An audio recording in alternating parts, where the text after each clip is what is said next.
Assalamualaikum warahmatullahi wabarakatuh. Saudaraku yang dimuliakan Allah. Malam ini kita bicara tentang sesuatu yang seringkali dianggap sudah pasti, padahal belum tentu kita pahami dengan benar. Tentang 7 langit, tentang Isra Mi'raj, tentang perjalanan Nabi, dan tentang hakikat kita sendiri. Sebagian orang mungkin akan bilang, itu kan peristiwa Nabi naik ke langit. Tapi apakah benar seperti itu? Ataukah selama ini kita hanya meniru cerita tanpa menelusuri ayatnya? Malam ini, saya tidak ingin menyalahkan siapa-siapa. Karena yang pertama harus kita salahkan, adalah diri kita sendiri, yang sering membaca, tapi belum memahami. Yang sering mendengar, tapi belum menafsir.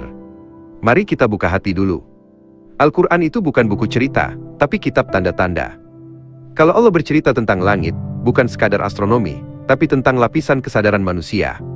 Bayangkan, ketika Allah berfirman dalam surah Al-Mulk, ayat 3, Alladzi khalaqa sab'a samawatin tibaqan. Dialah yang menciptakan 7 langit berlapis-lapis. Apakah ini berarti 7 lapisan fisik, seperti langit pertama, kedua, ketiga? Atau ada makna lain? Kata samawat berasal dari akar kata sama'a, yang berarti sesuatu yang tinggi, luhur, meninggi. Tapi kalau kita telaah lebih dalam bahasa Arab klasik, sama'a juga bisa berarti tingkatan kesadaran, kedalaman makna, atau lapisan kehidupan. Jadi, bisa jadi 7 langit bukan tentang jarak vertikal, tapi perjalanan ruhani yang makin tinggi derajatnya. Subhanalladzi asra bi'abdihi lailan minal masjidil haram ilal masjidil aqsa. Surah Al-Isra, ayat 1. Kata asra bukan naik ke langit. Asra artinya diperjalankan secara ruhani di malam hari, bukan secara jasmani. Maka Isra Mi'raj bukan cuma tentang Nabi berpindah tempat, tapi tentang pencerahan ruhani yang dalam, tentang naiknya kesadaran dari gelap menuju cahaya. Kata lailan dalam ayat itu sangat penting. Allah sengaja menyebut malam, bukan siang. Karena malam adalah simbol sunyi, tempat ruh bisa naik tanpa gangguan ego duniawi. Jadi Isra Mi'raj adalah perjalanan sunyi antara hamba dengan Tuhannya. Perjalanan ini bisa terjadi juga pada setiap jiwa yang mau membersihkan diri. Nabi Muhammad adalah contoh sempurna dari manusia yang mencapai puncak kesadaran. Bukan hanya beliau yang bisa, tapi setiap insan berpotensi Mi'raj secara ruhani. Ruh yang bersih bisa naik bukan karena tangga, bukan karena pesawat, tapi karena cahaya ma'rifat. Kita seringkali memahaminya secara literal. Kita bayangkan Nabi naik ke langit dengan tubuhnya, melewati lapisan-lapisan seperti lift kosmik. Padahal, Allah tidak pernah berkata demikian dalam Al-Quran. Yang mengatakan itu adalah tafsir yang berkembang secara budaya, bukan secara nesh. Dan kita sering menerima begitu saja, tanpa menelusuri kata demi kata. Laqad ra'ahu nazlatan ukhra inda sidratil muntaha. Sungguh, dia telah melihatnya pada kesempatan yang lain, di Sidratul Muntaha. Apa yang Nabi lihat? Bukan langit fisik, tapi manifestasi cahaya ilahi, pengalaman ruhani yang tak bisa dijelaskan dengan kata. Sidratul Muntaha itu bukan lokasi, tapi batas kesadaran manusia. Tempat di mana akal berhenti, dan hanya hati yang bisa menyaksikan. Isra Mi'raj bukan dongeng, tapi peta perjalanan spiritual. Dan selama kita masih hidup dalam ego, kita belum naik. Mi'raj itu terjadi setiap kali seseorang mengenal dirinya, dan lewat dirinya mengenal Tuhannya. Sanurihim ayatina fil afaqi wa fi anfusihim. Kami akan perlihatkan tanda-tanda kami di ufuk, dan di dalam diri mereka. Artinya, perjalanan itu bukan keluar, tapi ke dalam diri. Langit luar adalah cerminan dari langit batin. Kalau Nabi naik lewat burak, maka burak itu bukan hewan, tapi kecepatan cahaya kesadaran ruhani. Kilat ruh yang menembus batas ruang dan waktu. Bukan berarti kita menolak Isra Mi'raj, tapi kita memaknai ulang dengan akal dan hati yang jernih.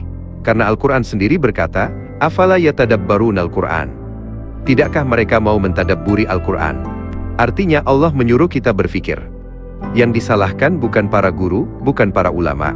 Yang disalahkan adalah kita yang malas berpikir dan belajar. Kita yang hanya mendengar tanpa mencari. Ketika hati kita tenang, ketika jiwa kita bersih, kita juga bisa naik. Naik bukan ke langit fisik, tapi naik dari gelap menuju terang. Isra Mi'raj bukan hanya kisah masa lalu. Ia adalah peta hidup kita. Setiap kali kamu melawan hawa nafsu, itu Isra. Setiap kali kamu naik dari gelap ke cahaya, itu Mi'raj. Setiap kali kamu bersujud dan merasakan kedekatan, itulah Sidratul Muntahamu. Jadi jangan tunggu Isra Mi'raj datang setahun sekali.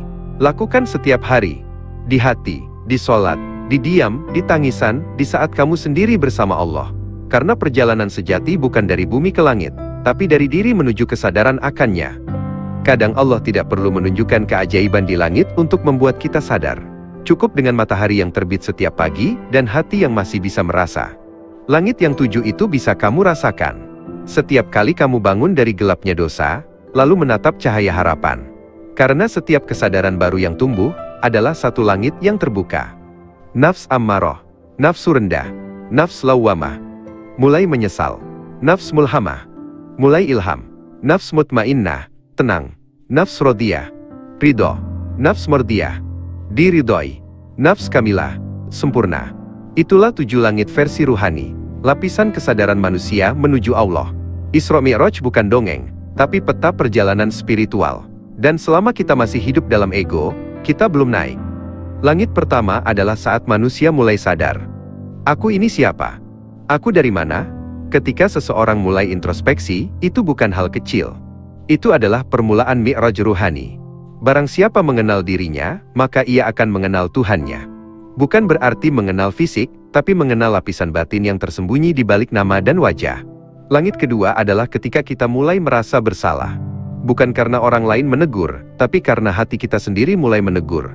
Inilah yang disebut nafs lawwamah, jiwa yang menyesal. Dan disinilah mulai terasa tangga spiritual itu bergerak. Allah tidak ingin manusia sempurna, Allah hanya ingin kita terus naik. Saat hati mulai bersih, muncul ilham kecil di dalam dada. Jangan lakukan itu, lebih baik diam. Atau mungkin, maafkan saja.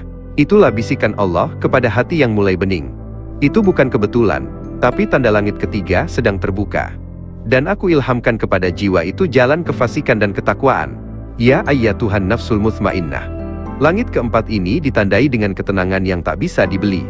Bukan tenang karena masalah selesai, tapi karena hati sudah menyerah total kepada Allah. Inilah fase di mana Mi'raj mulai terasa nyata, karena dunia tak lagi menakutkan, dan akhirat terasa dekat. Di langit ini, manusia mulai ridha. Bukan pasrah karena tak punya pilihan, tapi ridha, karena tahu semua sudah sesuai takdirnya. Radhiyallahu anhum wa radu anhu. Kalau kamu sudah sampai sini, semua yang terjadi terasa indah. Bahkan luka pun jadi guru. Langit keenam adalah saat Allah bukan hanya kamu ridhoi, tapi Allah pun meridhoimu. Artinya, Allah meneguhkan langkahmu. Doamu cepat dikabulkan, hatimu dipenuhi kejelasan, dan kamu mulai melihat kehidupan bukan dari kaca dunia, tapi dari cahaya akhirat. Wahai jiwa yang tenang, kembalilah kepada Tuhanmu, dalam keadaan ridho dan diridhoi. Inilah puncak mi'raj ruhani. Langit ketujuh bukan tempat, tapi keadaan. Ketika tidak ada lagi jarak antara aku dan Dia. Ketika doa tidak lagi berbentuk kata, karena hati sudah menyatu dalam zikir yang diam. Inilah makna terdalam dari Sidratul Muntaha, batas di mana makhluk berhenti, dan Tuhan yang berbicara. Jadi Isra Mi'raj, bukan tentang perjalanan keluar angkasa. Bukan tentang jarak, tapi kedalaman. Langit yang Nabi naiki bukan langit biru yang kita lihat, tapi langit kesadaran ilahi yang tak terlihat. Dan setiap manusia punya potensi untuk itu, selama dia berani menyucikan dirinya dan mendekat dengan cinta. Tidak akan naik kepadanya amal perbuatan, kecuali dengan hati yang suci. Saudaraku yang dimuliakan Allah, jangan takut untuk mencari makna baru dalam ayat-ayat Allah. Karena Al-Quran tidak pernah habis ditafsirkan, dan setiap zaman punya pintu cahayanya sendiri. Jangan salahkan siapapun, karena tugas kita bukan menghakimi, tapi memahami. Isra Mi'raj bukan sekadar peristiwa Nabi, tapi undangan bagi setiap hamba untuk naik menemu Tuhannya. Malam ini, semoga setiap kata yang kita dengar menjadi tangga bagi ruh kita naik satu lapisan lebih tinggi. Ya Allah, bukakanlah langit hatiku, agar bisa melihat cahayamu. Ampunilah kami yang sering menafsir tanpa memahami, dan bimbinglah kami agar tidak berhenti naik menujumu. Wallahu a'lam bissawab. Wassalamualaikum warahmatullahi wabarakatuh.